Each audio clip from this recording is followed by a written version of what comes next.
मेरा नाम है हरिया, मैं काम करता हूँ बहुत बढ़िया, खाता हूँ खाना और रोज गाता हूँ गाना। अरे यार, आज तो बहुत देर हो गई। इस खतरनाक जंगल को देखकर तो मेरे हाथ पैर ठंडे हो गए हैं। अगर मैं वक्त पर गांव नहीं पहुंचा तो मालिक बहुत नाराज हो जाएंगे। तभी हरिया को एक आवाज सुनाई देती है। सुनिए हरु जी। अरे, ये आवाज किसने दी? तभी हरिया को सामने कुछ दूर एक औरत खड़ी दिखाई देती है। अरे भाई, ये औरत अकेली इतनी रात को इस जंगल में क्या कर रही है? चलकर पूछना पड़ेगा। फिर हरिया अपनी बैलगाड़ी उस औरत के सामने लाकर रोक देता है और उससे पूछता है। अरे सुनिए, आप इतनी रात को इस खतरनाक जंगल में अकेली क्या कर रही हैं? तभी वो औरत मीठी आवाज में कहती है। अरे हरु जी, आप आ गए। मैं कब से आपका इंतजार कर रही थी। वैसे तो यहाँ से काफी लोग गुजर चुके हैं, लेकिन मैं खास आपका इंतजार कर रही थी। अच्छा, तुम सच कह रही हो? मुझे तो यकीन नहीं हो रहा है। वो क्या है ना, आज तक किसी ने मुझसे इतने प्यार से बात नहीं की। हाँ हाँ हरु जी, मैं सच कह रही हूँ। अब देर मत करिए और जल्दी से मुझे मेरे घर तक छोड़ दीजिए। हाँ हाँ, कौन सी बड़ी बात है, अभी छोड़ देता हूँ। आप मेरे पीछे बैलगाड़ी में बैठ जाइए और मुझे रास्ता बताते चलिए। फिर वो औरत हरिया की बैलगाड़ी में बैठ जाती है और हरिया बैलगाड़ी हाँकता हुआ आगे चल पड़ता है। फिर उस औरत के बताए हुए रास्ते पर चलते चलते हरिया बैलगाड़ी लेकर एक काली गुफा के आगे आकर रुक जाता है। हरिया उस औरत से पूछता है। हाँ देवी जी, आपका घर कहाँ है? यहाँ तो एक गुफा के अलावा और कुछ नहीं है। तभी अचानक वो औरत हवा में उड़ने लगती है। देखते ही देखते उसका सुंदर रूप एक डरावनी चुड़ैल में बदल जाता है और वो जोर जोर से हंसती है। अरे तू तो एक नंबर का बेवकूफ निकला। तू तो बड़ी आसानी से मेरी बातों में आ गया। अरे मर गया रे, ये तो एक चुड़ैल है। हे भगवान बचा ले, ये तो बड़ी डरावनी दिखाई दे रही है।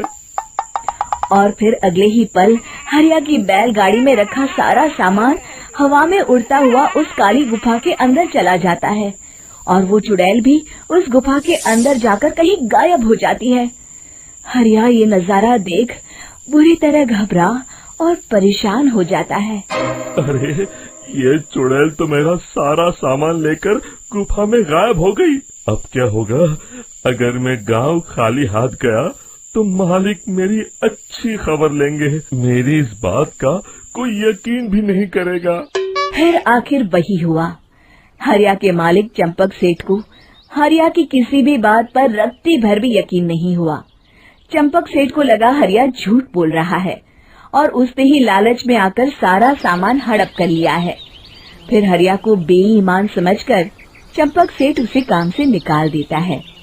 अगले दिन अपनी दुकान में परेशान बैठा चंपक सेठ गुस्से में बड़बड़ाता है। अरे, दुकान में तो सामान बिल्कुल भी नहीं है।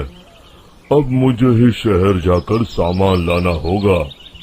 फिर वो अपनी बैलगाड़ी लेकर शहर चला जाता है। शहर से सामान लेकर जब चंपक सेठ वापस गांव लौट रहा होता है, तभी उसे एक आवाज सुनाई देती है। चंपक जी, ओ चंपक जी। अरे, ये तो कोई मेरा नाम लेकर मुझे पुकार रहा है। फिर उस रास्ते में वही औरत खड़ी दिखाई देती है। फिर क्या था, हरिया की तरह चंपक सेठ भी उस औरत के पास अपनी बैलगाड़ी लेकर जाता है और वो भी उसकी चिकनी चुपड़ी बातों के मुंह जाल में फंस जाता है। फिर चुड़ैल उसे भी अपनी गुफा तक ले जाती है और उसका सारा सामान लेकर गुफा में गायब हो जाती है। बेचारा चंपक सेठ लाचार होकर खाली हाथ गांव लौट आता है। फिर ये उस जंगल में रोज की बात हो जाती है। जो कोई भी शहर से कुछ लेकर गांव की तरफ लौटता, वो चुड़ैल उसे बेवकूफ बनाकर उसका सारा सामान लेकर गुफा में गायब हो जाती। एक दिन हरिया एक लकड़हारे को उसी जंगल की तरफ जाते हुए देखता है। फिर हरिया उसे रोकते हुए कहता है, अरे भाई, क्यों अपनी मौत को दावत दे रहे हो? मेरी बात मानो, आगे जंगल में मत जाओ, वहाँ एक बड़ी भयानक चुड़ैल रहती है। लकड़हारा हरिया की बातों को नजरअंदाज करते हुए कहता है, अरे भाई, मुझे पहले ही बहुत देर हो चुकी है, मुझे जाने दो भाई। शाम तक लकड़ियाँ काट कर शहर के बाजार में बेचना है। तुम अपनी ये कहानी किसी फुर्सत में बैठे इंसान को सुनाओ, मैं तो चला। इतना कहकर लकड़हारा वहाँ से आगे जंगल की तरफ चला जाता है। फिर अगले दिन गांव के मुखिया के घर के बाहर बहुत सारे लोग जमा हो जाते हैं। तभी हाथ में कुल्हाड़ी लिए खड़ा लकड़हारा कहता है, अरे मुखिया जी, अब आप ही हमें बचाइए उस जंगल वाली चुड़ैल से। हमारा सारा काम तो शहर से ही होता है। अरे मुखिया जी, उस चुड़ैल की वजह से तो मैं पूरी तरह बर्बाद हो गया हूँ। हम सबको मिलकर उस चुड़ैल का कोई इलाज करना पड़ेगा। तभी भीड़ में खड़ा वीरा कहता है, आप लोग चिंता मत करिए, कल से वो चुड़ैल किसी को नहीं लूट पाएगी। मेरे पास एक बहुत अच्छी तरकीब है। तभी चंपक सेठ उसका मजाक उड़ाते हुए कहता है, अरे तेरा नाम वीरा है तो क्या हुआ? तूने अभी उस चुड़ैल को देखा नहीं है? जाकर अपना काम कर, बड़ा आया। तब मुखिया जी कहते हैं, नहीं नहीं चंपक सेठ, मुझे लगता है हमें इस लड़के को एक मौका देना चाहिए। फिर सभी गांव वाले मुखिया जी की बातों से सहमत हो जाते हैं और वीरा शाम को एक बैलगाड़ी में कुछ सामान लादकर उस जंगल की ओर चल देता है। वीरा, ओ वीरा, कहाँ जा रहा है? तभी वीरा मुड़ के देखता है, वही चुड़ैल एक औरत के रूप में खड़ी है। अरे बहन जी, मैं आपको ही ढूंढ रहा था। देखिए, मैं आपके लिए क्या लाया हूँ।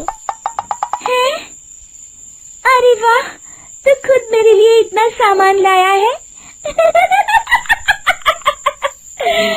तू ही अकेला गांव में समझदार है।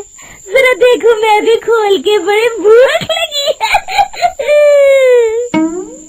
जैसे ही चुड़ैल उस सामान पर से कपड़ा हटाती है, एक भगवान शिव की तेज रोशनी उसके अंदर मूर्ति से निकलती है और चुड़ैल अपने असली रूप में आकर जलने लगती है। अरे मैं जल रही हूँ, बचाओ! बचाओ! ओम नमः शिवाय, मर गई मैं! देखते ही देखते वो चुड़ैल राख के साथ उड़ जाती है और सभी गांव वाले भी वहां जाते हैं। शिक्षा बुराई पे सदा अच्छाई की ही जीत होती है।